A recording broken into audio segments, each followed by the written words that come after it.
Hello, America. Today we're fired up about President Trump's latest wins for America.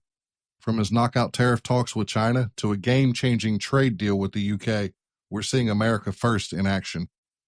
Plus, today we're going to dive into the mess in North Carolina with Senator Thom Tillis and why conservatives are ready to boot him out. We've got a few choice words for the liberals who are learning that no one is above the law. Go ahead and stick with us, guys. It's going to be a fun ride today.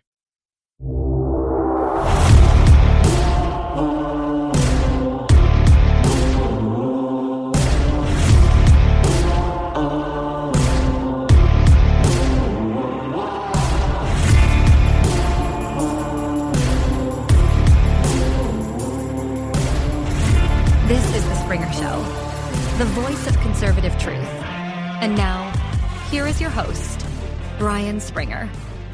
Hello, everybody. Hello. Welcome in. I appreciate you guys being here. Hey, listen, if you've got a moment, head over to Facebook, X, Twitter, whatever you call it these days, Instagram. Just drop a like, a follow, whatever they require. Here on your podcast, wherever you're listening, give us a like, a share, a comment, maybe rate it for us. I appreciate you guys. So listen, today we want to kick things off with some fantastic news straight from President Trump's Truth Social. On Friday, May 9th, he dropped a bombshell saying there was a 80% tariff on Chinese goods, and it seemed right. Folks, this is huge, okay? China has been ripping us off for decades with cheap goods, stolen jobs, gutted factories, all kinds of crap. But President Trump is not playing games with them anymore. Finally, we have somebody stepping up to the table and saying, look, it's America first. We're not here for China. We're here for America. And the post that he sent on True Social sent them a clear message. America's done being the world's doormat. And guess what? It worked. Over the weekend, U.S. and Chinese officials met in Geneva, and Trump calls it a total reset for trade. China's now at the table because they know that President Trump means business. President Trump had recently placed a 145% tariff on all goods from China due to their increase on tariffs to the United States to 125%. That's what you call an embargo. Basically, one side got mad, the other side had a tariff. They kept going up, and it just got out of control. So, President Trump reacted to their own increases in tariffs and shown China that their own economy cannot withstand the high tariffs. He brought them to their knees, which brought them to the table. And now they're asking for lower tariffs. It's the beginning of continuing trade negotiations and lowering more tariffs, which will benefit both countries. Tariffs are already bringing jobs back home. In Ohio, steel plants have been fired up again. Pennsylvania's manufacturing is starting to hum along. Reports from the White House say that we have added thousands of manufacturing jobs in the first quarter of 2025 alone, with 10,000 in February, including 9,000 in the auto manufacturing industry. That is real money back in American pockets, not Beijing's. That's a good thing. But I'll tell you what, it's not just China. Trump's tariffs have brought a lot of countries to the table. A lot of countries have been calling him up saying, hey, listen, we see what you're doing there and we're sorry. We want to talk. We want to maybe make things better for both sides. The United Kingdom just signed a very historic trade deal with the U.S. on May 8th, which opened their markets wide for American goods. They're actually going to be taking a bunch of our goods, and that's going to be billions in new exports. Beef, ethanol, you name it, which is really good for the farmers. That's a good thing for the U.S. farmers. It's going to increase money in their pocket, which obviously is going to be spent on their farms, on their equipment, on their supplies. But more money in their pockets is going to have a trickle-down effect and be less cost for us at the supermarkets. And that is why? Does anybody know? Anybody? Anybody? No? That's because President Trump is standing up for America, America first. That's why. Okay, sure, the left whines about the higher prices, but right now, what's a few extra bucks compared to a thriving community and American pride? And I'll tell you, these higher prices are not going to be forever. And I haven't even seen a huge increase in prices. There has been a few things I've seen gone up a little bit, not even really much to hurt the pocketbook. You really have to consider a short-term pain, which he said, for long-term improvements. And I think that's what we're really going to be looking at. So, we pay a little bit higher price on some goods for the immediate future. That money gets circulated back to the U.S. economy. It will drive down domestic prices. Local economies will thrive. That's basics, folks. That's economy 101. What's wrong with the United States growing again and becoming economically strong and independent? I see nothing wrong with it. Hell, I'm all for it. We've got a lot of things in the works right now, including with China, but these other countries, as far as the tariffs go. And a lot of people are crying about, the tariffs this, tariffs that. Tariffs are going to put us into recession, bankrupt us. No, I'm sorry, it's not going to happen. We've had tariffs under Democratic presidents, but nobody is utilizing the tariffs to recover money that we have been just blowing in these other countries. President Trump's doing that. He's recovering this money. He's bringing it back to the United States. He's putting it back in our pockets. It's going to be a trickle-down effect that will help everybody. So I don't know why anybody would be upset about that. Basically, the liberals just need to, sit down, shut up. Best advice I can really give you. If you have any thoughts on the tariffs, if you have some education on the tariffs that you'd like to educate me, maybe change my way of thinking, I'd be happy to hear from you. Send me an email. It's springershow@protonmail.com. I'd be happy to talk to you. I'll put your comments on the show. We'll talk about it. We'll discuss it. Maybe I'll have you on the show. I'm not above being educated. Okay. So, good gracious, there's a whole lot going on.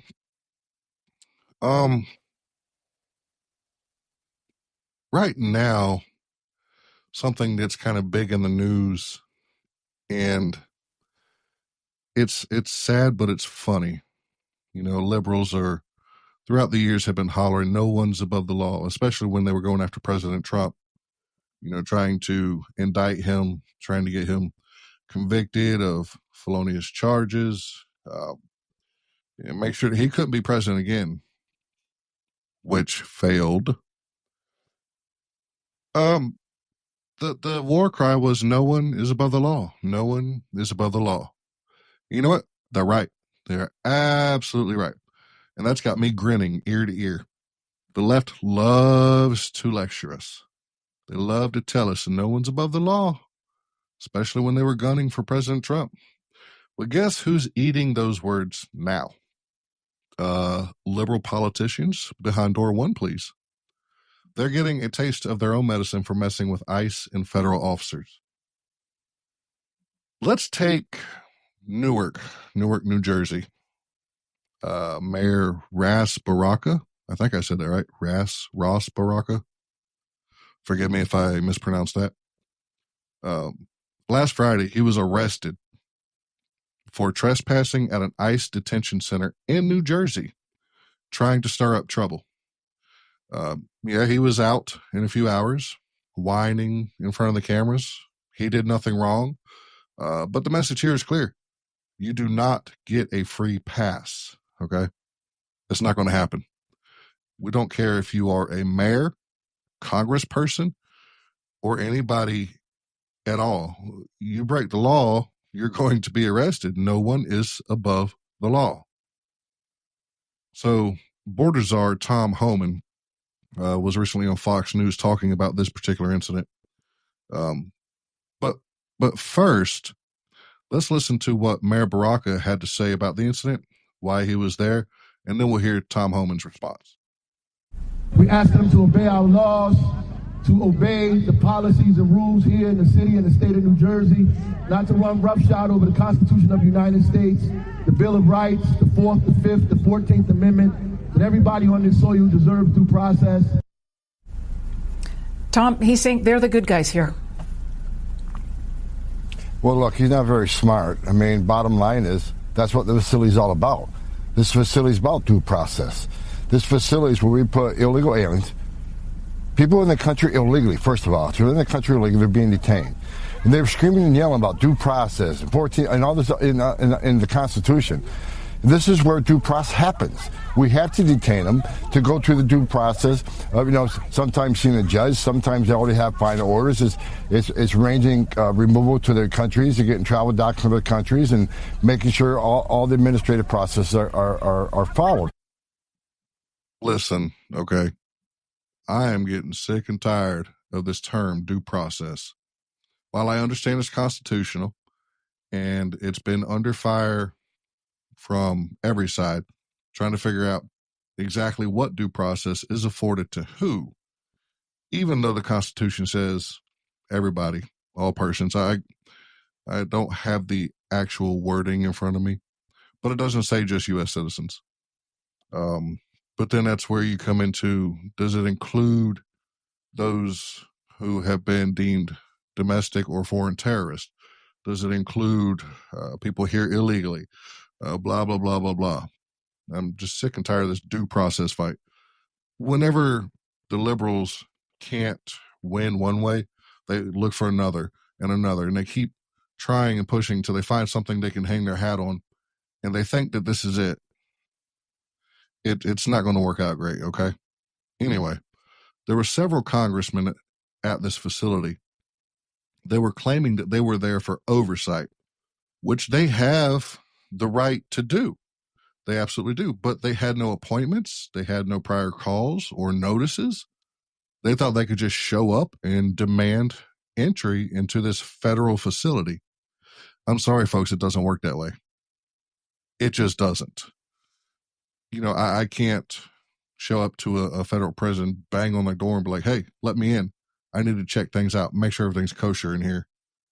No, especially maybe if they're in the middle of transferring prisoners or if there's something going on in there. That's why you have to have the proper channels followed. And these folks didn't do that. But funny enough, when they showed up, there was a crowd of people with them. There was news cameras. It's almost like maybe they reached out and told everybody that that's what they were going to do.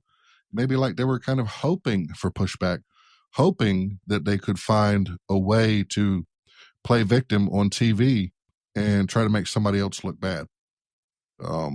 That's what they do, folks. It's getting old. So Congressman Robert Menendez Jr., he had to say this about Tom Homan's response. We were there to conduct oversight. It's a newly opened facility. They want to spin people. This is exactly what they've done their entire administration. They talk about criminals. They're separating families. Conducting oversight in this manner. No, there's not the proper way to do it. There's a proper way to conduct oversight. There's a way to make appointments, go in this facility. You don't break into the facility when a bus full of criminals are being, brought into that facility. This is about the safety and security of the employees. This is about the safety and security of the illegal aliens. And it's about the safety and security of the public. You just don't make an entry like that. You don't make an unauthorized entry while they're moving a bus of criminals in the facility. Tom is absolutely right. I mean, I couldn't have said it any better. You don't just show the hell up, bang on the door, and demand to be let in. And if you watch the video, here's what's really getting under my skin. You hear them say, we are Congress. We work for Congress. No, you don't work for Congress. You work for the American people. You are held accountable by the American people. You are not above the law. Okay? No one is above the law. And you know what else? You are nobody special because you are a congressperson. You are there to represent the people of your state, of your district, of your local areas. You aren't able to walk around and know, I'm a congressperson. I have special privileges. No, who in the hell are you? You are a servant, okay? You are not above the people that you represent. So you need to stop with that, we are Congress, you have to let us in bullcrap. There is a right way and there's a wrong way to visit these facilities for oversight. This was the wrong way. But now they want to get on there and claim victim. They want to say, oh my God, we were treated so bad, blah, blah, blah. Well, the Newark mayor was arrested, and there may be more arrests to come. Federal agents are reviewing the footage, reviewing what happened, and they're going to take a look at that. So, quit barging in, trying to disrupt operations. The Trump administration is drawing a line. ICE has a job to do. They're keeping our community safe, and no one gets to obstruct that. Okay? So, to all those sanctimonious liberals who screamed, no one is above the law, you could not be more right. Because guess what? The law, it applies to you too. And it stings, doesn't it?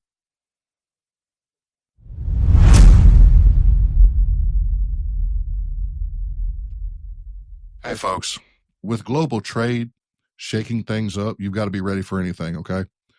That's where My Patriot Supply comes in. Their 3-month emergency food kit gives you a 2,000 calories a day diet. You can think about things like beef stroganoff, creamy chili mac, if you like that kind of thing. They store for up to 25 years. All you got to do is just add some water and you're set to go. Their discreet packaging means that you can prep without nosy neighbors peeking in and seeing what you've got. Plus, they've got water purifiers, solar generators with EMP technology. These things help keep you off the grid, okay? Right now, Springer Show listeners can save $200 on a 3-month kit. Head to preparewiththespringershow.com, preparewiththespringershow.com, and take charge of your future. Don't wait now. Hurry up.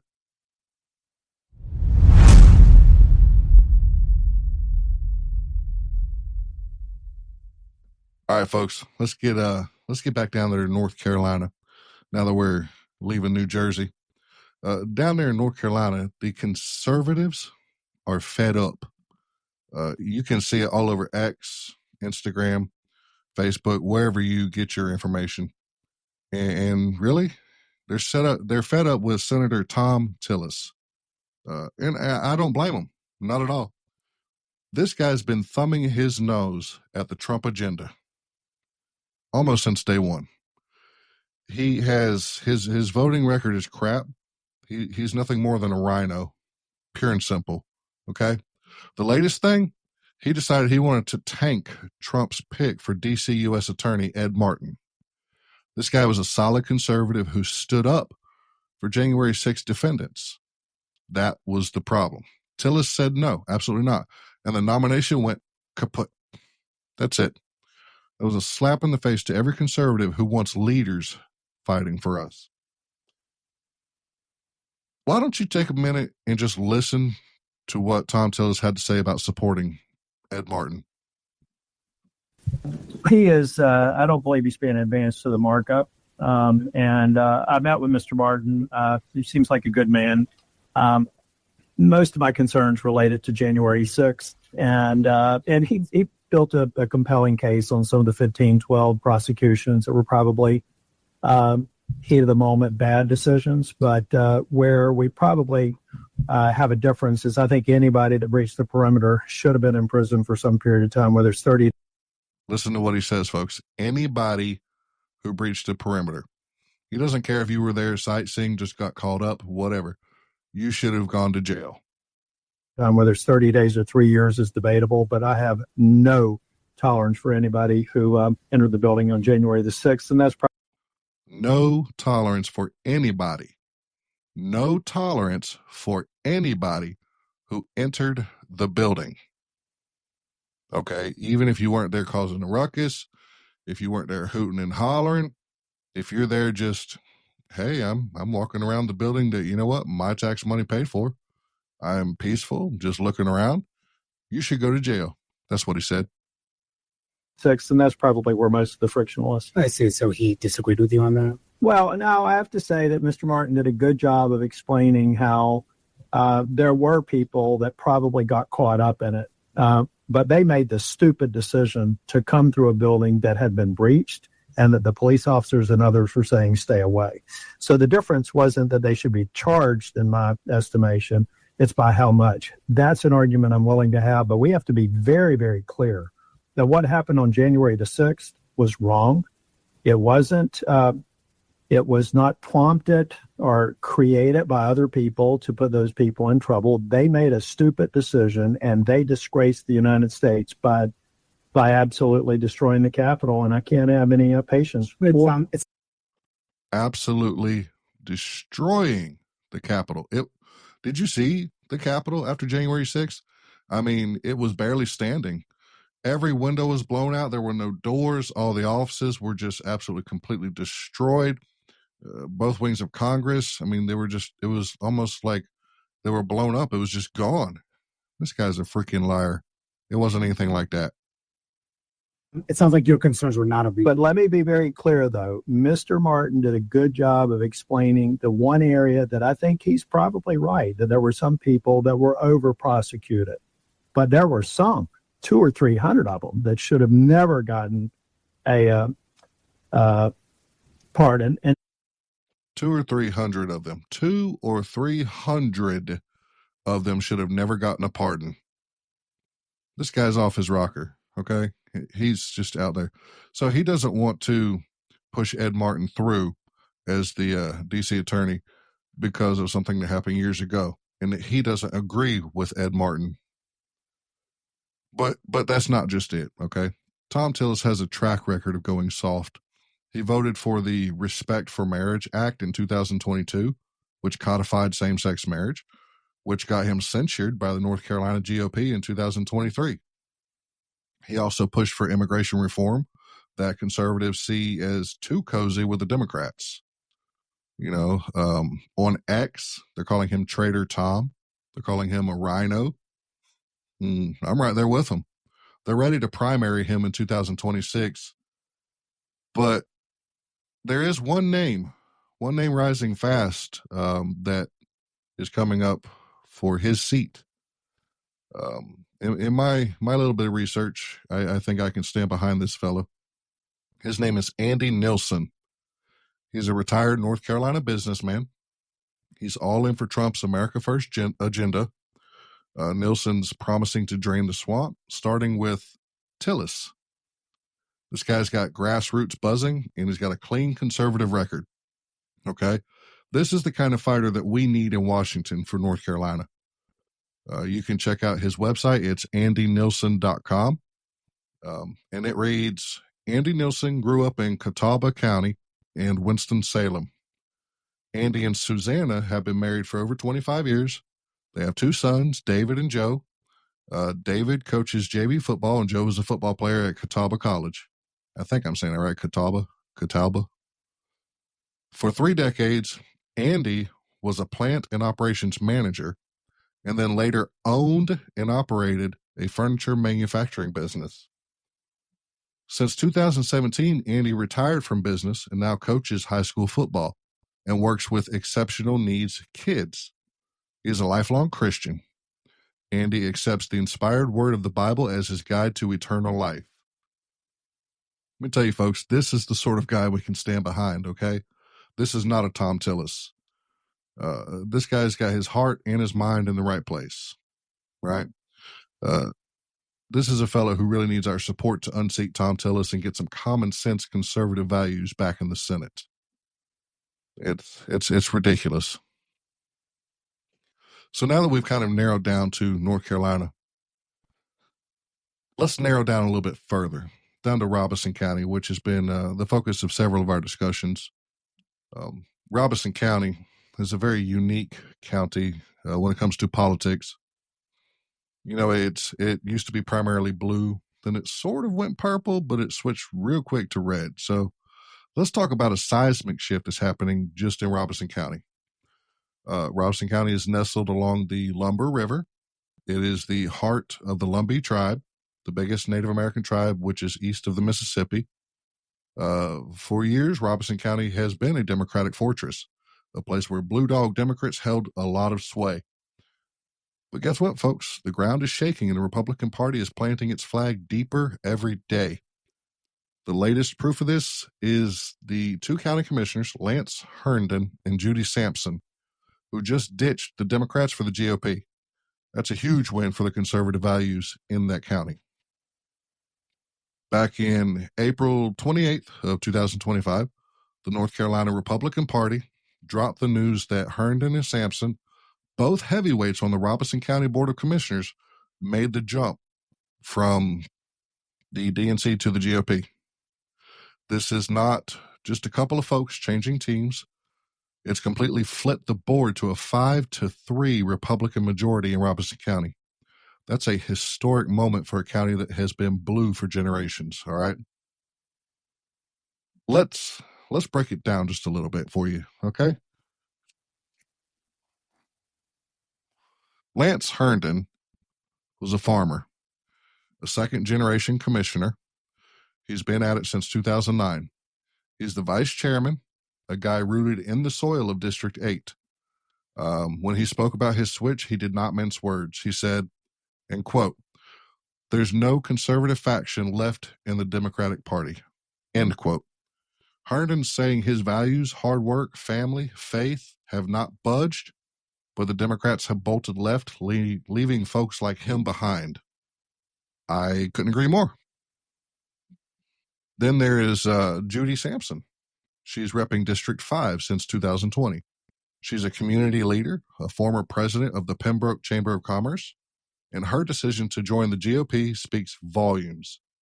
While she didn't give a public quote, her move alongside Herndon shows that she is aligning with a party that better matches the county's heartbeat. This is not some one-off event, folks, okay? Robeson County has been trending red for a while. So let's take a quick look at some numbers. Back in 2022, about 51% of registered voters were Democrats. That's just over half. 18% Republicans and 31% unaffiliated. But here's the kicker. Despite that Democratic edge, the county's been voting Republican in big races. In 2016, President Trump took 51% of the vote. By 2020, he was up to 59%, and in 2024, he crushed it with 63%. That's not just a trend, that is a red tidal wave. Some other Republicans cleaned up too. In 2024, David Rouser grabbed 68% for Congress, Mark Harris, 60%, even candidates who lost statewide, like Mark Robeson for governor, which would have been an outstanding governor over the joke that they have now, still pulled 55% in Robeson County. The people are speaking and they're saying conservative values matter to them, okay? But what's truly fueling this change? I think it comes down a lot to the Democratic Party is losing touch with reality and with people. Robeson County is mostly a rural place, home to about 116,000 folks, with 40% roughly identifying as Lumbee Indians. Values like gun rights, traditional families, and policies that keep local jobs strong hit home here. Herndon echoed what many feel. The Democrats have gone too progressive, chasing urban votes while ignoring rural America. I love that word, but I hate that word, rural. I almost mess it up every time I say it. The Lumbee tribe is a big part of the story, okay? Unlike other Native American tribes that lean heavily Democratic, like the Navajo, who went 60 to 90% for President Biden in 2020, the Lumbee are swinging right. President Trump has been very smart about it. He held a rally in Lumberton in 2020 and in 2025. He signed an executive order pushing for the Lumbee's federal recognition, which is a move that won a lot of hearts. The RNC's also been on the ground, opening a community center in Pembroke in 2022 to connect with the Lumbee and Black voters who make up 60% of the county alongside whites. This is not the first time we've seen switches. Back in 2021, Commissioner Thom Tillis jumped ship to the GOP, saying that the Democrats' spending policies were out of control. But Herndon and Sampson's move feels a little bit bigger than that. It's a capstone on years of GOP groundwork, really. Philip Stevens, the Robeson County GOP chairman, summed it up when he said, quote, "We never left the Democratic Party. They left us," end quote. That right there is the rallying cry for a county fed up with being taken for granted. All right. So what's next with Robeson County? With Republicans now running the county board, we might see a stronger push for conservative priorities. Think maybe lower taxes, less regulation, maybe even tougher stances on local issues like crime. The Robesonian, a popular news outlet in the area, noted the party affiliation does not always change county policy, but don't sleep on the symbolism behind it, okay? The majority sends a message. Robeson County is ready to lead with conservative grit. This shift could ripple beyond the county line, though. Robeson is in North Carolina's 7th congressional district, where David Rouser is already a lock. A redder Robeson strengthens the GOP's grip on that seat and could tip scales in state races. It's part of a bigger picture across rural America where folks are saying no to progressive agendas and yes to policies that put their communities first, okay?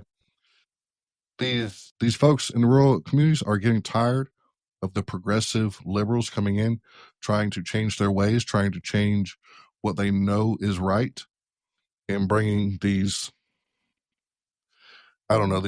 liberal ideologies to their doorstep. They're done with it.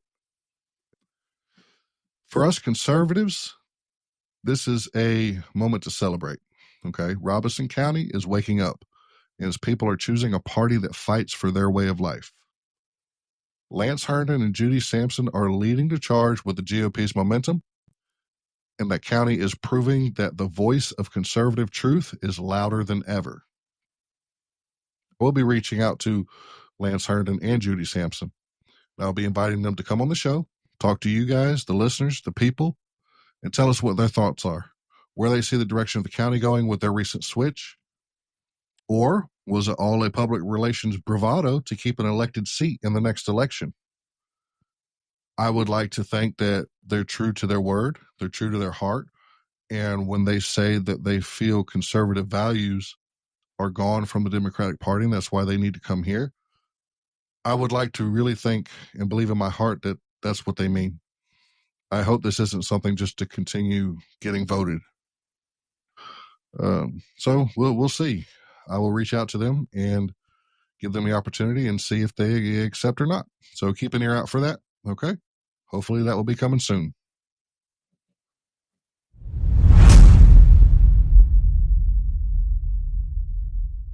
Folks, whether it's trade wars or political battles, you need to be self-sufficient.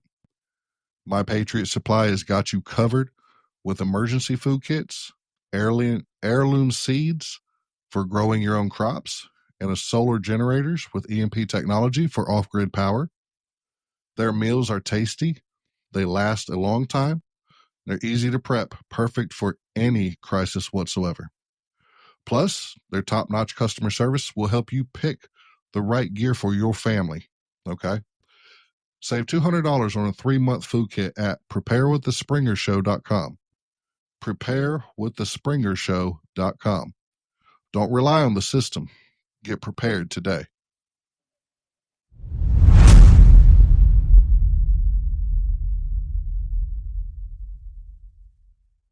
All right, guys. Today we've gone over President Trump's tariff wins from his Truth Social post. The way he kind of shook up China to the UK, that deal which boosts our farmers here locally. We've called out some liberals, that have recently learned that no one is above the law, not even them. They learned that the hard way. In North Carolina, we're rooting for Andy Nilsen to replace Thom Tillis with the real conservative grit. President Trump is putting America first, but we have to back him up. You need to dig into the facts yourself. check Truth Social or government sites like whitehouse.com. Go to andynilson.com. Check out all these people. Check out the information. Okay. So I really appreciate you guys being here. That's about it for today. Make sure to check us out on social media platforms, wherever you get your podcasts. Like, share, follow, comment, do all the things you're supposed to do and help us spread the word. We want to get it out there and share this to as many people as we can. There's a lot of people who are misinformed because they hear headlines or read headlines or they hear false information from legacy media. We need to help get the conservative truth out there to everybody. All right. I really appreciate you guys. You are the heart and soul of this show. I do this for you and I do this for me. Hopefully we can make a better day for us tomorrow. So I am Brian Springer. This is The Springer Show. I want you guys to stay fierce, stay informed, and keep fighting for the America that we love. All right. See you next time with more truth and more victories. Stay safe. And God bless.